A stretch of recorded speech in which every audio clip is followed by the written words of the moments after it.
Hello. आज हम लोग पढ़ने जा रहे हैं इलेक्ट्रिक पोटेंशियल एंड कैपेसिटेंस। तो इलेक्ट्रिक पोटेंशियल क्या होता है? Work done per unit charge is called electric potential.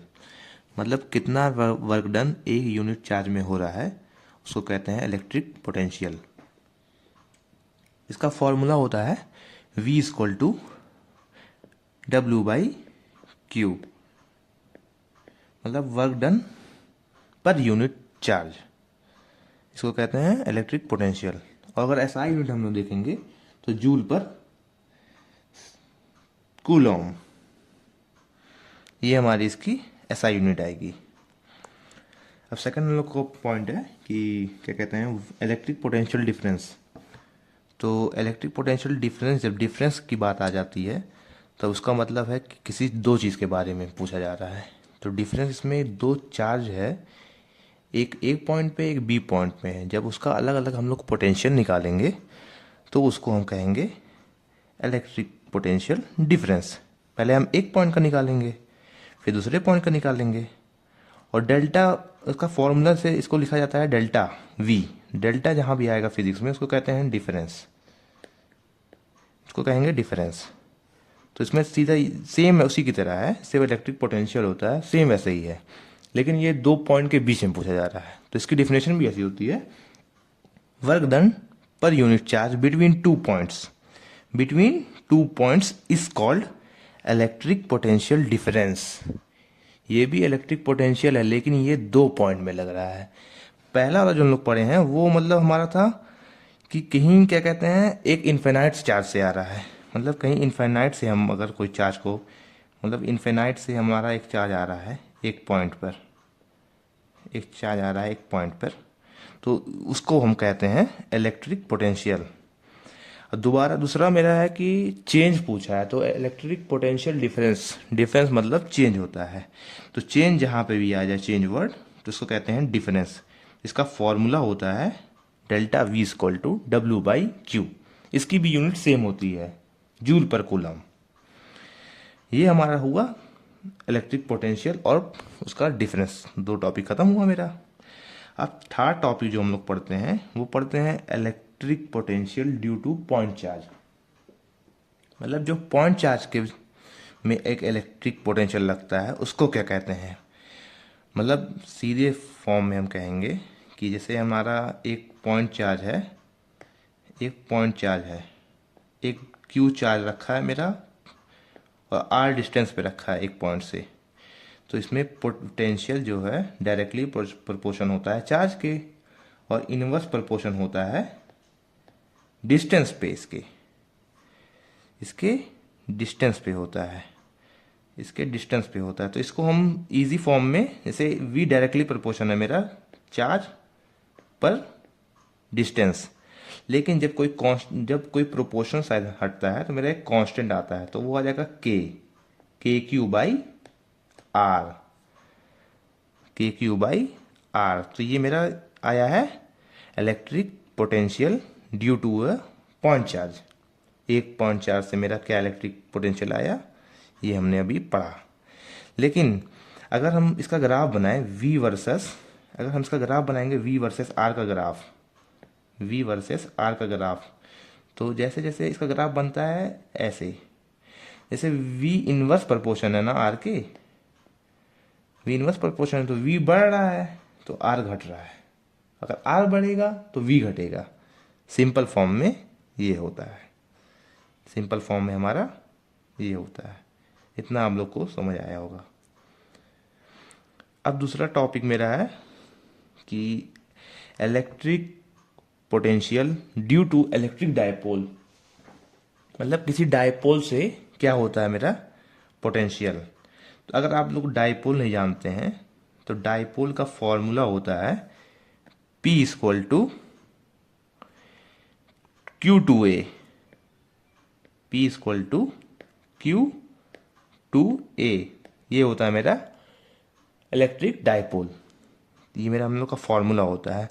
तो अगर इसमें ऐसे क्या कहते हैं दो पॉइंट है, एक माइनस क्यू चार्ज है एक प्लस क्यू चार्ज है, और बीच में सेंटर जो है मेरा वो O लिया गया है, बीच में सेंटर जो है मेरा वो O लिया गया है, और माइनस से ओ तक की जो डिस्टेंस है वो ए लिया गया है और ओ से प्लस क्यू की भी डिस्टेंस ए है, लेकिन टोटल डिस्टेंस माइनस क्यू से प्लस क्यू तक 2a है।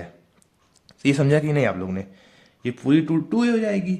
फिर एक पॉइंट बाहर है आउटर, एक पॉइंट एम रखा गया है, एक पॉइंट एम रखा गया है, ये एक पॉइंट एम रखा गया है। तो अगर तो इसकी जो डिस्टेंस रहेगी ये हम सेंटर से लेंगे, पॉइंट ओ से हम डिस्टेंस लेंगे इसकी, तो वो आएगी स्मॉल आर, इसकी स्मॉल आर लिया गया है। ये हुआ, समझा गया? तो अगर हम V1 निकालेंगे तो मेरा V1 हमको V1 हम मान रहे हैं प्लस क्यू चार्ज, अगर प्लस क्यू चार्ज लेंगे तो V1 हम मान रहे हैं यहाँ पर। तो यहाँ पर अगर हम V1 में हम प्लस क्यू चार्ज मान रहे हैं तो मेरा आएगा, मान लो हम निकाल के दिखाते हैं आपको। V1 अगर हम मान रहे हैं तो मेरा KQ बाई, लेकिन V1 अगर आप देखेंगे तो इसकी जो डिस्टेंस है, इसकी डिस्टेंस है मेरी क्या कहते हैं R माइनस ए आ रही है। पॉइंट M से पूछा है ना हम लोग को, तो ये जो डिस्टेंस निकालेंगे हम लोग कितनी आएगी, ये मेरी आएगी R माइनस ए आ रही है मेरी डिस्टेंस ना, तो इसको R माइनस ए आएगी मेरी, R माइनस ए है, तो इसको हम लिखेंगे R माइनस ए। ये समझा आपने? दूसरा पॉइंट है प्लस क्यू चार्ज को ख़त्म हो गया मेरा, लेकिन दूसरा माइनस क्यू जब हम लेंगे तो माइनस क्यू में सीधा है फुल डिस्टेंस आएगी ना, तो R प्लस ए, फुल डिस्टेंस ले रहे हैं ना, तो इसका फॉर्मूला सीधा आएगा माइनस के क्यू अपॉन आर प्लस ए। फिर वी नेट लेंगे V1 plus V2, simple form में V1 प्लस V2।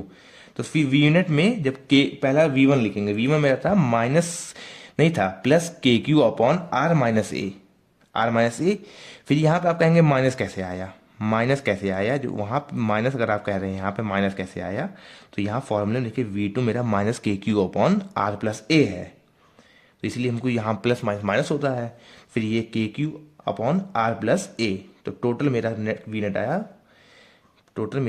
नेट आया इतना। फिर हम के क्यू कॉमन ले लेंगे, के क्यू कॉमन लेंगे तो 1 अपॉन आर माइनस ए, फिर माइनस 1 अपॉन आर प्लस ए लेंगे, आर प्लस ए ले लिए, फिर ये खत्म हुआ। फिर के क्यू कॉमन था, अब ये क्रॉस मल्टीप्लाई हो जाएगा, ये जो मेरा है ये मेरा क्रॉस मल्टीप्लाई हो जाएगा, ये मेरा क्रॉस मल्टीप्लाई हो जाएगा, तो r plus a minus r minus a, और नीचे होल मल्टीप्लाई हो जाएगा ना, तो r square minus a square हो जाएगा। अब आर माइनस आर क्या हो जाएगा मेरा, 0 हो जाएगा।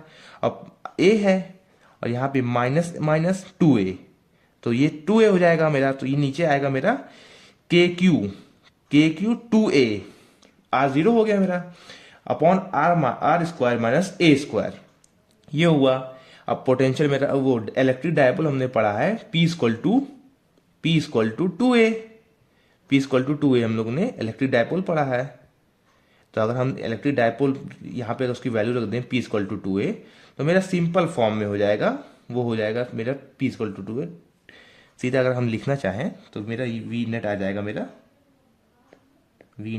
मेरा के पी लिख दें, k p upon r square minus a square. लेकिन शॉर्टेस्ट डिस्टेंस के लिए जब डायपोल लेते हैं हम लोग, तो ए को हम लोग 0 मान लेंगे, ए हम लोग का 0 हो जाएगा, ए मेरा 0 हो जाएगा, 0 हो गया मेरा ए। तो ए अगर 0 हो जाएगा मेरा, तो हम यहाँ पे सीधा अब मैं लिख सकता हूँ वी नेट के पी अपॉन आर स्क्वायर। लेकिन ये जो कंडीशन थी ये थी मेरी एक्सियल हम लिए थे ना, एक्सियल कंडीशन जो थी मेरी डायपोल को निकालना था, ये कंडीशन जो थी मेरी एक्सियल में मैंने निकाला है। किसके लिए निकाला है? एक्सियल के लिए निकाला है, ये हमने निकाला है एक्सियल के लिए निकाला है हम लोगों ने, एक्सियल के लिए हम लोगों ने निकाला है। और फिर सेकंड कंडीशन होती है इसकी, ये एक्सियल कंडीशन की मेरी वी नेट आया के पी अपॉन आर स्क्वायर। फिर सेकंड होती है इक्वेटोरियल, ये इजी होता है। इसमें इक्वेटोरियल में एक माइनस क्यू चार्ज लेंगे और एक प्लस क्यू चार्ज लेंगे, एक माइनस क्यू और एक प्लस क्यू चार्ज लिए हैं। जैसे देखिए एक माइनस क्यू और डिस्टेंस वही 2a, ए इसकी, ये मान लीजिए हम यहाँ सेंटर पे हम अगर लेते हैं इसको, सेंटर पे ओ ले लेते हैं, तो ये ए हो जाता है इतना, ये ए हो जाएगा, ये भी ए हो जाता है, टोटल डिस्टेंस 2a हो जाएगी। और पॉइंट एम चार्ज इक्वेटोरियल पे है ना, तो पॉइंट एम चार्ज लिया गया है, तो माइनस क्यू से डिस्टेंस सेम सेंटर में रखा गया है, ओ के सेंटर पे पॉइंट एम चार्ज गया है, तो ये बगल बगल की डिस्टेंस दोनों सेम रहेगी, जिसको हम लोग हाइपोटेनस कहते हैं। वो इसका भी z आएगा, इसका भी z आएगा। तो अगर सिंपल z है तो उसमें कोई दिक्कत ही नहीं है। तो वी नेट अगर हम निकालेंगे, V1 निकालेंगे हम लोग, पहले V1 आएगा माइनस के क्यू अपॉन जेड। जेड मेरी जो है सेम है, इसकी भी सेम है, उसकी भी सेम है, लेकिन मेरा V1 जो है माइनस क्यू चार्ज है, तो यहाँ माइनस आएगा। ये देखिए माइनस आ रहा है, ये हुआ। और अगर हम V2 निकालेंगे तो V2 मेरा है प्लस आता है, प्लस के क्यू अपॉन जेड। देखिए जेड दिया है, प्लस के क्यू अपॉन जेड। सिंपल इसका V1 plus V2, V net V1 plus V2 होता है मेरा। लेकिन यहां पे अगर V1 निकालेंगे तो पहला मेरा V1 जो था मेरा माइनस के क्यू अपॉन मेरा क्या कहते हैं, ये आ रहा है, ये माइनस के क्यू अपॉन माइनस के क्यू अपॉन जेड। जेड है माइनस के क्यू अपॉन जेड, तो माइनस के क्यू अपॉन जेड प्लस के क्यू अपॉन जेड। सिंपल है, -1 + 1 इक्वल टू 0। वी नेट होगा मेरा 0। लेकिन ये कौन सी कंडीशन है, ये इक्वेटोरियल कंडीशन है। ये मेरी इक्वेटोरियल कंडीशन है, समझे कि नहीं। यहीं पे यही इतना टॉपिक था। इसे डेरिवेशन आता है बोर्ड में इसका डेरिवेशन आता है, या तो potential due to electric dipole axial, या तो इक्वेटोरियल, इसका आता है। ये मेन टॉपिक था बोर्ड के लिए 2025।